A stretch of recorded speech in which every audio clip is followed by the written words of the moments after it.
할렐루야. 지난주에 노아와 아들, 세 아들 여러분 말씀을 들으면서 우리가 설교해놓고 저도 그 설교 제목도 기억도 잘 안 나오고 무슨 내용으로 기도했네. 왜냐하면 어제 우리 김영수 집사님이 저한테 참 격려의 문자가 왔어요. 목사님 지난주에 너무 은혜 받았다고. 그러고 나더니 가만히 생각하니까 오늘 설교 준비를 하는데 지난주에 내가 뭔 설교했지 이게 갑자기 생각이 안 나는 거예요. 설교한 자도 생각이 안 날 때가 있으니 여러분 한 주간 지나면서 다 잊어버리셨죠? 조금 전에 제가 노아 얘기했다 했으니까 또 기억이 나셨겠지만 말의 권세, 말을 우리가 언어의 그 생명의 언어, 사람을 살리는 언어를 쓰자 얘기했는데 오늘 또 그를 위해서 옆 사람하고 모처럼 한번 인사해 봅시다. 자기 혼자 하면 안 됩니다. 옆 사람 보면서 축복합니다. 예, 당신을 축복합니다. 예, 또 당신을 사랑합니다라고 또 인사해 보십시오. 당신을 사랑합니다. 예, 예, 예. 한 주 동안에 여러분들이 말씀을 듣고 얼마나 입에서 축복의 언어가 많이 나왔는지 또 내가 당신을 사랑합니다. 그런 사랑의 언어가 많이 나왔는데 이거 매주마다 연습을 해야 돼요. 왜냐하면 언어라고 하는 게 습관이잖아요. 계속 언어는 습관이기 때문에 계속 우리 입에서 이렇게 뭐랄까요? 이 말을 해야 됩니다. 예. 안으로 집어넣는 게 아니고 아웃풋대로 계속 나올 수 있도록 그렇게 계속 인사를 해야 됩니다. 그러면은 습관이 그러면 사람을 만나면 인사할 때도 당신 축복합니다, 사랑합니다, 인사가 되는 거예요. 그렇게 인사하는 그 언어가 여러분들의 일상의 언어가 되시기를 축복합니다. 오늘 여러분 우리가 너무 익숙한 그 쌍둥이 이야기 에서와 야곱 두 쌍둥이 이야기를 오늘 하면서 공감에 대한 이야기를 제가 좀 할까 생각합니다. 오늘 본문을 제가 좀 이렇게 색다른 이제 각도에서 측면에서 제가 보면서 이제 공감에 대한 걸 생각을 했는데 우리 그 사람이 머리가 좋다, 뭐가 좋다고 얘기하죠? 그 다른 말로 IQ가 좋다 그렇게 얘기하죠. 보통 한 140, 150 넘어가면 이야 머리 좋다, IQ가 너무 좋다.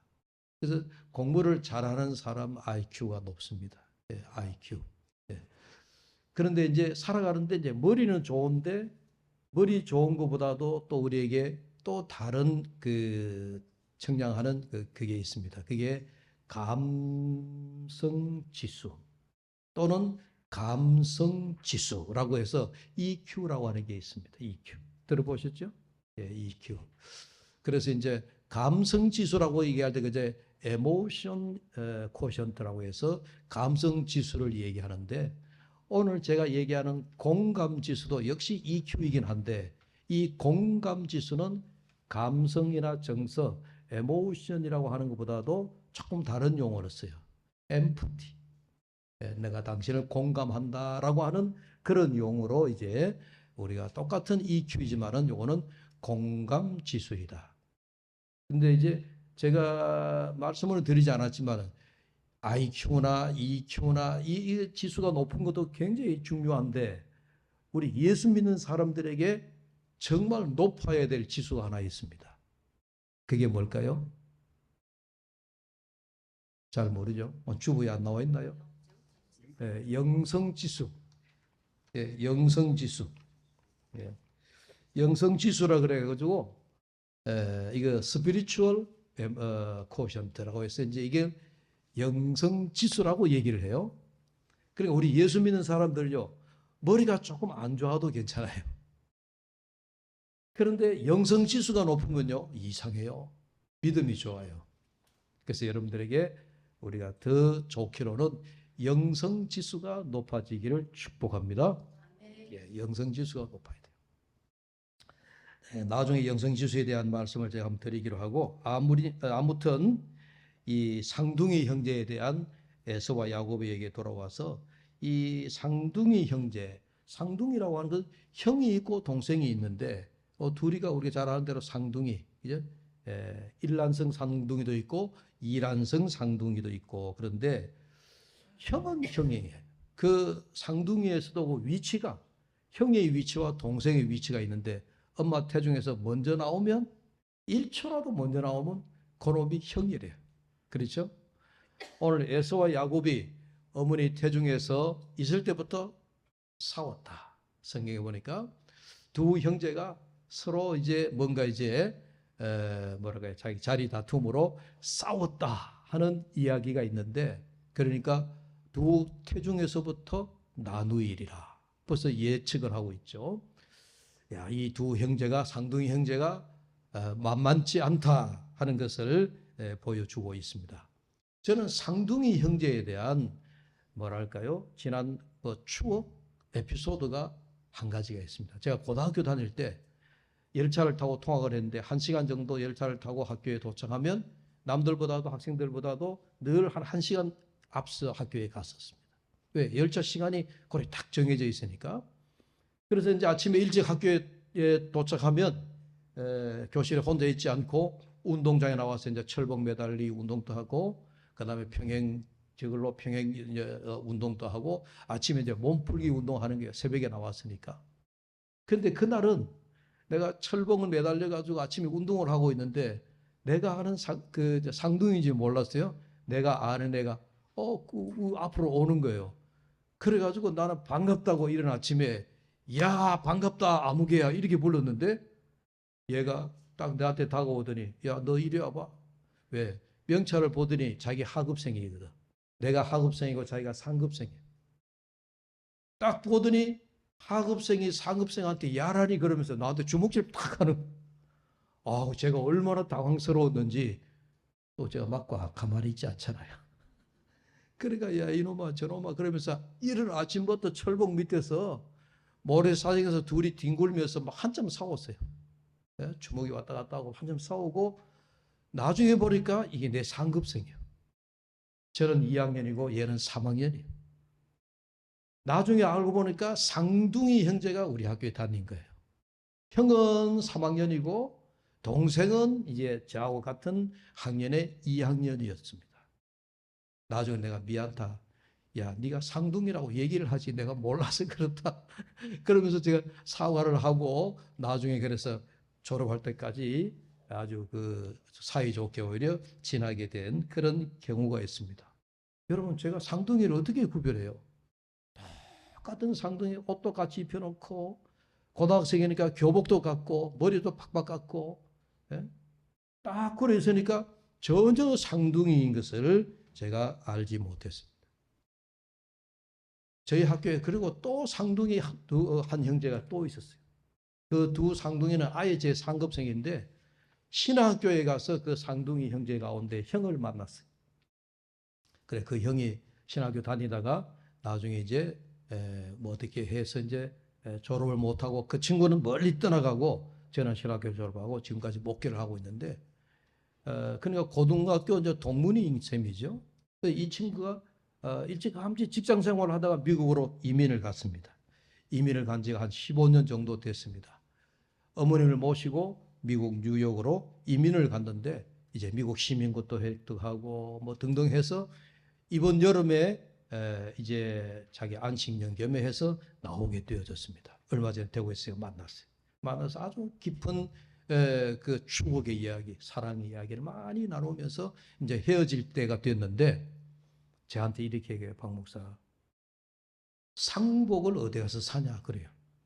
우리 상복 파는 데 있나요?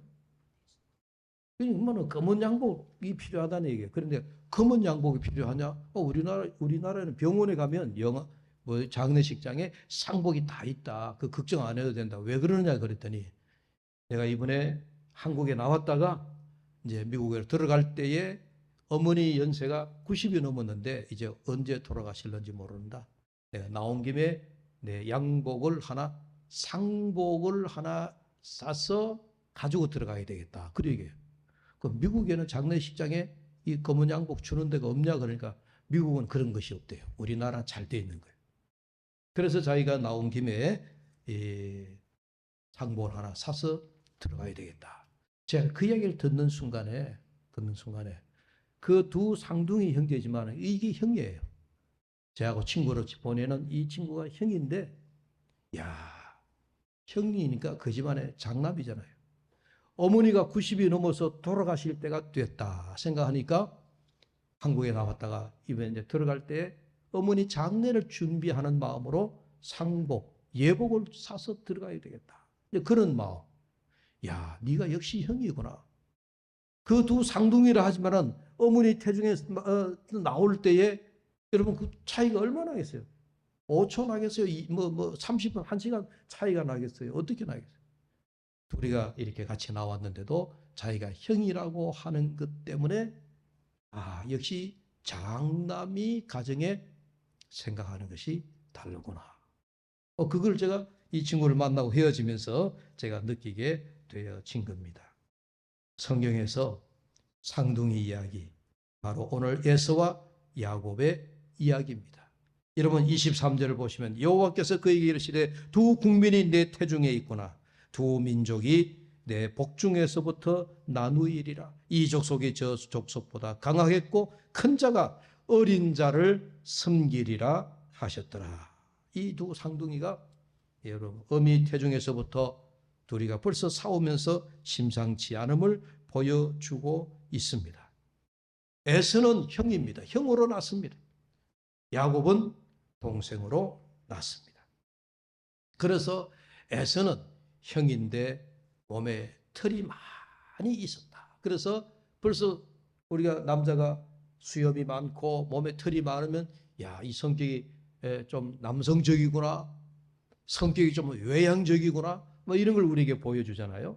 그 성격, 그 외형, 모습 그대로 에서는 사냥꾼이 되었다라고 얘기합니다. 야곱은 몸에 털이 없어요. 그래서 야곱은 어머니가 부엌일을 하는데 어머니를 도와주는 일을 즐겨했고, 그래서 장막에 머물러 있었더라. 그래서 그 모습에서 야곱은 이름 그대로 야곱은 외향적인 것이 아니고 어머니와 함께라고 하니까 내향적이고, 그리고 속마음이 있고 어머니를 좋아해야 따르고, 이런 모습을 성경에서는 우리에게 두 형제 인물에 대한 여러분 캐릭터를 그렇게 우리에게 알려주고 있습니다. 근데 그러다 보니까 아버지는 형을 좋아했어요. 에서를 좋아했습니다. 어머니 리브가는 부귀를 도와주는 야곱을 좋아하더라. 아버지가 좋아하는 에서가 있고 엄마가 좋아하는 야곱이 따로따로 있었어요. 이걸 보면 양 부모가 좋아하는 자녀가 따로 있나요? 있을 것 같죠? 저는 하나밖에 키워보지 못해서 아들 하나 가지고 엄마가 차지하느냐 아버지가 차지하느냐, 아들의 사랑을 누가 독차지할 것이냐, 이런 것으로 부부간에 이렇게 줄당기기를 했는 마음은 있다 싶은 한데, 그러나 그 아들 하나를 두고 미워하고 사랑하고 이건 안 해보죠. 아마 두 자녀를 키우면 양 부모가 자식들 가운데 마음이 조금이라도 기우는 자식이 있지 않을까 모르겠어요. 저는 하나만 키워봐서 그 마음을 잘 모르겠는데, 일반적으로 우리가 아버지는 딸이 있으면 딸을 좋아하고 엄마는 아들이 있으면 아들을 좋아한다. 보통 그런 것 같아요. 맞습니까? 그거는 그냥 집안마다 형편마다 다 다르리라고 봅니다. 아무튼 그게 꼭 그렇다라는 얘기는 아니지만은 상황에 따라 다를 수도 있겠습니다. 참 재미있는 가정이었습니다. 부모가 이렇게 아들 둘이를 두고 아버지가 좋아하는 아들, 엄마가 좋아하는 아들 이렇게 나누어지는 그런 것을 볼 수가 있는데, 아무튼 그러나 자식 사랑이라고 하는 공통 부모는 양 부모가 같지 않을까 그런 생각이 듭니다. 어쨌든 다시 쌍둥이 얘기로 돌아보면 이 두 형제 간의 치열한 경쟁심이 어머니 태중에서부터 대단했다. 여러분 29절 30절에 나오는 이 말씀을 제가 좀 더 리얼하게 세 번역에 나오는 말씀을 제가 한번 읽어볼 테니까 들어보십시오. 29절과 30절의 말씀의 세 번역 말씀입니다. 한 번은 야곱이 죽을 끓이고 있는데 에스가 흙이 진 채 들에서 돌아와 야곱에게 말하였다. 그 붉은 죽을 좀 빨리 먹자. 배가 고파 죽겠다. 여러분 이게 무슨 상황인지 이해가 되시죠? 에스가 사냥 갔다가 배가 너무 고프니까 집에 딱 들어오는데 집에서 야곱이 엄마를 도와서 부엌에서 죽을 끓이고 있더라. 그래서 에스가 야, 그 죽 한 그릇 빨리 두고 내가 지금 배가 고파. 하루 종일 빈들에서 사냥 짐승을 쫓아다니느라고 피곤하고 배가 고프고 배가 허기져 있더라. 여러분 허기지면 눈앞이 안 보이잖아요. 뭐든지 막 먹으려고. 배가 고프면 우리가 허겁지겁 먹잖아요. 에스가 지금 그런 마음에 야곱에게 죽을 한 그릇 달라라고 합니다. 아마 여러분들이 쌍둥이 형제 야곱이다 생각하면 여러분들이 형제지간에 이런 위치에 놓여 있다면 여러분들은 어떤 마음을 먹어야 정상이죠? 형 배고프겠다. 배고프겠다. 빨리 와라. 내가 죽을 내가 주마. 우리로 말하면 밥을 주겠다. 라면이라도 하나 끓여주겠다. 배고픈 형, 허기진 형에게 자기가 밥을 한 그릇 주는 것이 그게 당연하잖아요. 근데 야곱이 뭐라고 얘기하죠? 참 치사하죠.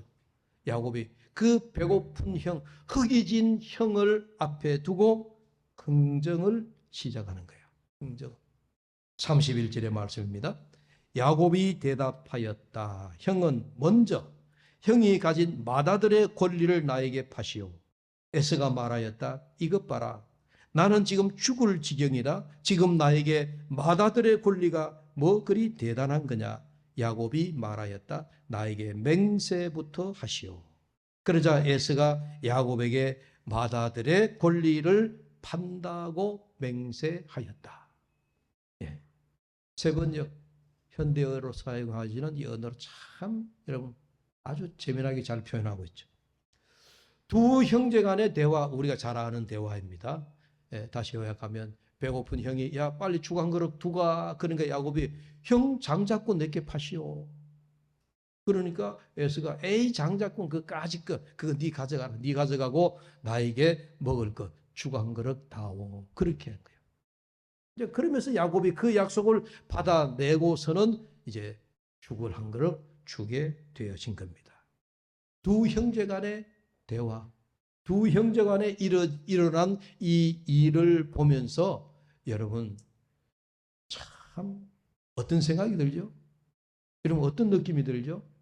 야, 야곱 그럼 이름 그대로 참 교활하다. 야곱이라는 이름 그 자체는 속이는 자, 교활한 자 그런 뜻을 가졌잖아요. 너 이름 그대로 형에게 장자권을 빼앗아가면서 그 팥죽을 한 그릇 그렇게 주느냐. 여러분 이걸 오늘날 우리의 형편, 우리의 실정, 우리가 살아가는 이 사회의 모습으로 한번 여러분들이 견주어 보십시오. 오늘날 경쟁 사회에서 내게 돌아와야 할 것을 기어코 차지하는 사람이 있습니다. 그런가 하면 당연히 내가 누려야 할 권리임에도 불구하고 야, 내가 보니까 네 사정이 참 딱하다. 네가 배고프다. 네가 지금 허기가 져 있구나. 그래, 이 권리 네가 가져가라. 그러면서 주는 사람도 있을 거예요. 그런데 에서와 야곱 두 형제 남도 아니에요. 두 쌍둥이 형제에게서 지금 일어나고 있는 그 대화나 또 그 벌어지고 있는 일을 보면 팥죽 한 그릇. 지금 형의 입장에서 보면 이 죽 한 그릇이 자기 생사와도 달려있는 문제일 수도 있어요. 배가 너무 고프니까. 배가 너무 고프니까 자기의 생사와 가름할 수 있는 그런 상황인데 지금 야곱은 그걸 어떻게 해요? 미끼로 삼아가지고 형에게 긍정을 하잖아요. 참 오늘날 비열한 사회 같아 보이지 않습니까? 경쟁 사회에서 여러분 이게 얼마나 참 매정한 그런 모습입니까? 오늘 우리 청년들이 또 장학생으로 이렇게 선발되어서 귀하게 여러분들이 오셨는데 여러분 요즘처럼 취업하기 어려운 때에 어느 누가 자기가 들어갈 수 있는 회사를 포기하고 내보다도 면접에 차점을 받은 저 사람이 더 시급한 것 같으니까 나 말고 이 사람을 이 회사에 취업시켜 주시오. 여러분 그런 사람 있겠어요? 내가 들어가야지. 내가 들어가야 되죠. 심지어는 나보다 앞서 있는 사람을 끌어내리고라도 내가 들어가야 되죠. 이것이 오늘날 우리 경쟁 사회이잖아요. 사업에 부도가 났는 사람에게 그 사업을 정리하면서 부도 정리를 하는데, 거기에 여러분 제3자가 나타나서 공장 부도난 공장 그 기계를 산값에 사가려고 그러고 헐값에 사가려고 그러고, 이것이 오늘날 우리 사회잖아요. 그러니까 이게 오늘날 우리가 당연하다 생각하면 당연할 수도 있지만, 그러나 오늘 에서와 야곱 이 두 사람 사이에서 성경에서 우리에게 보여주고 있는 그런 모습들을 생각하면 참 너무 매정하고 메마르고 정의 없는 사회다 하는 그런 생각을 문득 갖게 되어집니다.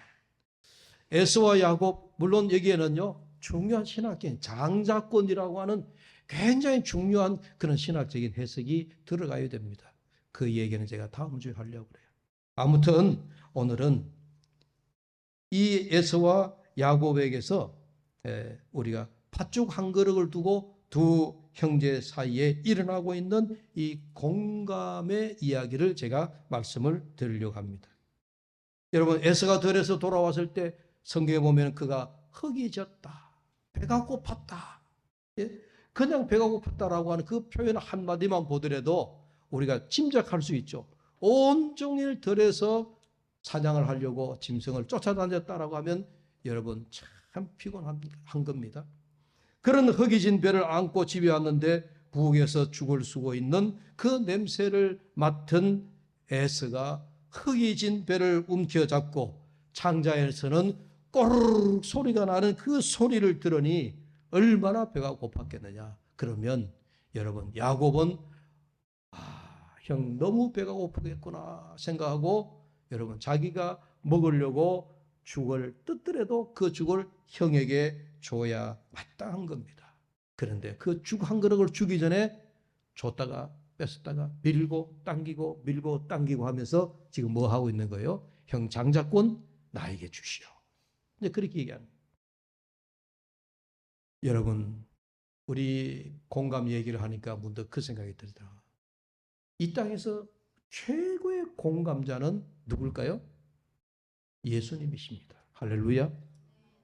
예수님이야말로 우리 이 땅에 하나님의 모습으로, 이 땅에 인간의 모습으로 오신 그 자체가, 인간의 모습으로 낮은 자의 비천한 자리에 오신 그 모습이 곧 우리 인간같이 되셨다라고 하는 거예요. 이거 자체가 공감이에요. 왜? 낮은 자리에 가보지 아니하고는 알 수 없으니, 내가 사람이 되지 아니하고서는 알 수 없으니, 그러니 예수님이 우리와 같은 육의 모습을 입고 이 땅에 오신 그 자체가 예수님은 우리의 최상의 공감자이시다. 한 번은 예수님이 나인성이라고 하는 성에 들어가셨는데 마침 벌써 죽어서 장례를 치르는데 상년을 메고 나가는 한 상년을 보았습니다. 그게 소위 우리가 나인성의 과부가 그것도 하나밖에 없는 외아들이 무슨 연유인지 모르지만 갑자기 죽게 되어졌어요. 여러분 생각해 보세요. 과부에게 그 아들이라고 하는 것은 자기의 전부예요. 다른 소망이 없어요. 그 과부에게 자기의 그 외아들은 자기의 생명보다도 더 소중한 아들인 거예요. 근데 그 아들이 죽었어요. 사람들이 그 죽은 과부의 아들 상년을 메고 성 밖으로 지금 나가고 있는 중.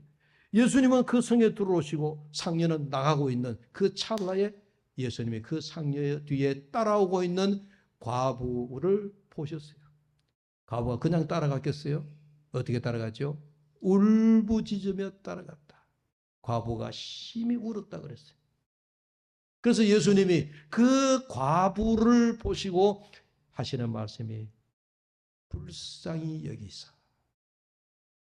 예수님이 그 과부가 울며 불며 땅을 치면서 상녀를 보내지 않으려고 상녀를 잡아 당기면서 그렇게 몸부림치는 그 과부에게, 그리고 눈물을 흘리고 있는 과부에게 예수님이 그 과부를 보시더니 먼저 마음속에 불쌍히 여기사. 성경에 나오는 말씀이에요. 불쌍히 여기셨다. 그 불쌍히 여기신다는 마음이 뭐예요? 그 과부와 같은 마음을 가지셨다. 그게 바로 오늘 공감, 엠프티라고 하는 공감이에요. 예수님만큼 공감 지수가 높으신 분이 없어요. 바디메오가 앞을 보지 못하여 소리칩니다. 다윗의 자손 예수여, 나를 불쌍히 여기소서라고 외치는데 제자들은요, 시끄럽다고, 야 이놈아, 지금 예수님이 얼마나 바쁘신데 네가 이렇게 길가에서 소리를 지르느냐. 그러면서 바디메오의 그 소리치는 걸 입을 틀어 막듯이 막았어요. 그러나 바디메오의 지금 심정은 어떻습니까? 내가 예수님을 만나야 되겠다. 예수님을 만나야 되겠다. 예수님의 손을 잡아야 되겠다. 그런 심정이잖아요. 자기는 죽기 살기로 예수님에게 매달려야 될 형편이에요. 제자들은 그 예수님의 마음을 몰랐어요. 소리를 지르니 그 소리가 시끄럽다고 바디메오를 야단쳤습니다. 그런데 예수님은 어떻게 하셨어요? 바디메오야, 네가 보기를 원하느냐? 보기를 원하느냐? 예. 예수님의 공감 보세요. 다른 예수님을 따르던 제자들조차도 지금 바디메오의 마음도 알아주지 못하고 예수님이 어떤 마음을 가지신지도 모르는 그런 상태인데 바디메오와 예수님 사이에 여러분 공통분모가 생긴 거예요. 예수님은 바디메오를 눈을 뜨게 해주고 싶고 바디메오는 눈을 떠야 되겠다라고 하는 소망을 가졌잖아요. 이뿐만 아니에요. 예수님의 기적, 예수님의 이적 뒤에는 모두가 이런 예수님의 공감이 다 들어가 있어요. 38년 된 병자에게 예수님이 찾아오셨어요. 38년 된 병자에게. 이미 보니까 38년 된 병자가 많이 지쳐있는 걸 예수님이 아셨습니다. 네? 내가 너에게 어떻게 해주기를 원하느냐? 예수님, 저 못에 물이 끓어오를 때 내가 먼저 들어가야 내 병을 고칠 수가 있는데 나보다도 먼저 들어가는 사람들이 있기 때문에 나는 들어갈 수가 없습니다. 나보다도 내가 먼저 병을 고쳐야지. 모두가 중환병에 걸린 사람들이 그 병을 고치려고 목가에 1년에 한 번 물이 동할 때 그 동하는 물 속에 먼저 뛰어들려고 하지. 누가 그 누워있는 38년 동안 누워있는 병자를 그걸 들것에 들어서 이 사람 먼저 들어가도록 여러분들 다 뒷걸음질 쳐라. 그런 사람이 없단 말이에요. 예수님의 공감이 뭐였어요? 그 38년 된 병자를 보고 병이 오랜 줄 아시고 여러분 아파가지고 병원에 누워 1년, 2년 아니 여러분 3개월만 누워 계셔 보십시오. 아니 6개월만 누워 계셔 보십시오. 1년만 누워 계셔 보십시오. 내가 한번 일어나서 바깥 단풍 보고 봄이면은 이 봄에 새순이 올라오는 이 봄의 기운을 한번 보고 내가 죽어도 여한이 없겠다. 그러는 사람이 병실에 꼼짝없이 누워있는 사람들이에요. 근데 38년을 누워 있었으니 얼마나 이 사람은 일어나고 싶었겠어요. 예수님이 말씀하셨어요. 뭐라고 말씀하셨죠? 일어나 내 자리를 들고 걸어가라. 38년 동안 일어나고 싶어 하던 그 사람에게 예수님이 네 자리를 들고 일어나 걸어가라. 할렐루야. 이게 예수님이 여러분 병을 고쳤다라고 하는 기적만 보지 말라.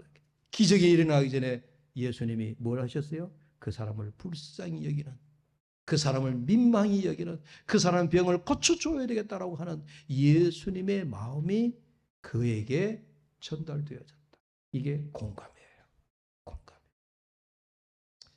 사랑하는 여러분, 오늘 여러분들이 우리는 예수 믿는 사람으로서 또 예수님의 제자로서 사회생활 또 인간관계 우리가 어떻게 사람들 사이에서 우리가 공감을 많이 표현해야 된다. 여러분들의 공감 능력이 여러분이 얼마나 되는가? 넘어진 자를 발로 밟고 지나가는 것이 아니라 넘어진 자가 있으면 그를 일으켜 손을 잡아 일으켜 세워주고 다시 걸을 수 있도록 발을 잡아 당겨주고 그리고 그가 일어나 걸어갈 수 있도록 해줘야 된다. 예. 세상 사람들은 넘어진 사람 밟고 지나가요. 내 경쟁자이기 때문에, 나와 경쟁해야 될 상대이기 때문에 내 상대가 넘어지면 얼씨구 좋다 밟고 지나갑니다. 그러나 오늘 우리는 그렇게 해서는 아니 됩니다. 넘어진 자 있으면 일으켜주고, 그리고 그를 일으켜 세워 팔을 잡아당겨 함께 걸어갈 수 있도록 해줄 수 있는, 그것이 바로 우리가 공감 능력이 아닐까요? 자, 오늘 또 마지막 말씀을 마치면서 한번 따라해 봅시다. 나는 너를 응원한다. 나는 너를 위해 기도한다. 예. 넘어진 사람 보면 나는 너를 응원한다. 실패한 자가 있으면 나는 너를 위하여 기도한다. 하나님이 너를 도우실 것이다.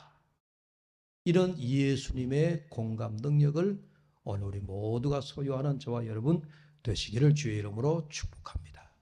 기도합시다. 하나님 아버지 감사합니다. 오늘도 상동이 형제의 말씀을 보면서 하나님 아버지 경쟁 사회는 치열합니다. 애정도 없습니다. 참 이 사회는 정말 너무너무 내가 일어서지 않으면 넘어지면 밟힐 수밖에 없는 그런 아주 모진 사회에 우리가 살아가고 있습니다. 그러나 주님, 내가 있기 때문에, 우리가 있기 때문에, 예수 믿는 저희들 때문에 이 세상이 따뜻한 공감이 이루어지는 아름다운 세상이 되도록 우리 하나님께서 은혜를 베풀어 주시옵소서. 우리 모든 교우들이 이와 같이 예수님이 가졌던 이 공감 능력을 우리 모두가 가질 수 있도록 축복하여 주시옵소서. 예수님의 이름으로 기도하옵나이다. 아멘.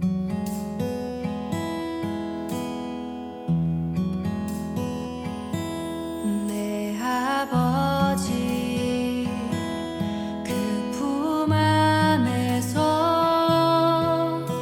내 영혼은 안전합니다. 주 손길